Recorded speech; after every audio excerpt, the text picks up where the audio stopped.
أعوذ بالله من الشيطان الرجيم بسم الله الرحمن الرحيم إن أول بيت وضع للناس للذي ببكة مباركا وهدى للعالمين فيه آيات بينات مقام إبراهيم ومن دخله كان آمنا ولله على الناس حج البيت من استطاع إليه سبيلا ومن كفر فإن الله غني عن العالمين.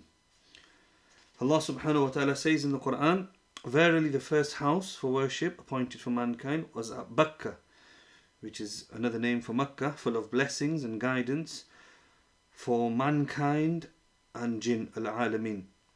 In it are manifest signs, for example, the maqam of Ibrahim alayhi salam, whosoever enters it, he attains security. And Hajj, pilgrimage to Makkah, to the house, Kaaba, is a duty that mankind owes to Allah subhanahu wa ta'ala. Those who can afford the expenses for one's conveyance, provision and residence, and whoever disbelieves, i.e. denies the Hajj, then he is a disbeliever of Allah. وَمَنْ كَفَرَ فَإِنَّ اللَّهَ غَنِيٌّ عَنِ الْعَالَمِينَ. Then Allah stands not in need of any of the jinn and mankind, the alameen. This is a verse of the Quran related to Hajj. So carrying on with our Hajj tips, I'm trying to keep them as short as possible, 2 to 3 minutes. I know the last ones have been 4 minutes and over. Hence I may forget certain things.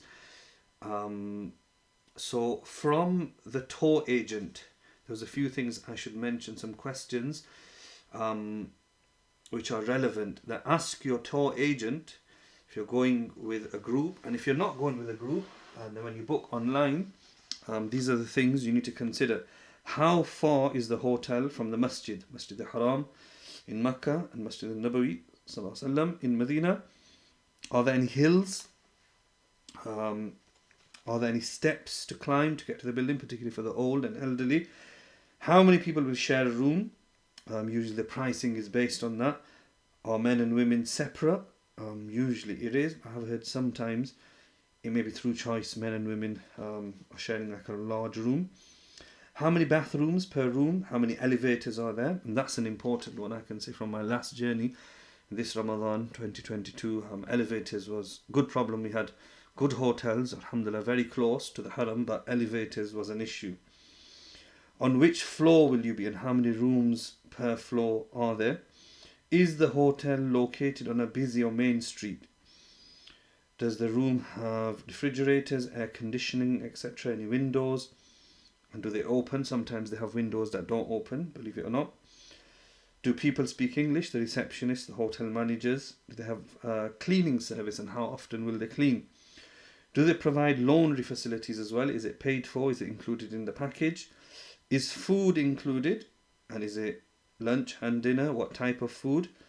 And on the topic of food, as controversial as it may be, people don't like to hear this, ask about the halal food, meat and chicken. Often places in Makkah, the chicken is from Brazil. The lamb meat is generally okay. And sometimes in Medina, the lamb and meat is from Brazil, which is not reliable. We won't say it's haram, but it's doubtful that who slaughtered the animal, etc. So don't think I'm going to Makkah and Medina and this is the holiest place in the world, which it is, but don't think it's the holiest place, which means everything is halal. And I've heard this from many ulama in Makkah, Medina, British ulama as well. So be careful what you eat, as you know this affects your dua and worship being accepted. For those who don't go with a tour, an agent, and want to cook, so ask, are there cooking facilities in the room? Who is your representative in Makkah and Medina? Take their numbers. Sometimes in Hajj you're in a shifting package, you move from Makkah to Azizia or Shisha. Will the rooms be available during the Hajj days? Will the rooms be available after Hajj? So these are the sort of questions you need to ask your tour agent. Also, very quickly, another issue which I was meant to mention earlier in the things to take is money. Exchange some money from UK or where you're traveling, and there are ATM machines, particularly in Medina. Makkah might be a bit difficult, but in Medina there's quite a few.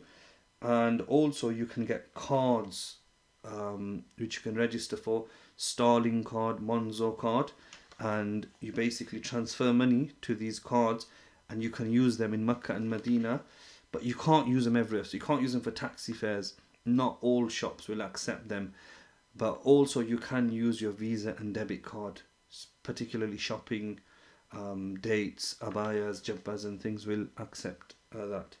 سبحان الله بحمدي سبحانك اللهم وبحمدك ونشهد أن لا إله إلا أنت نستغفرك ونتوب إليك.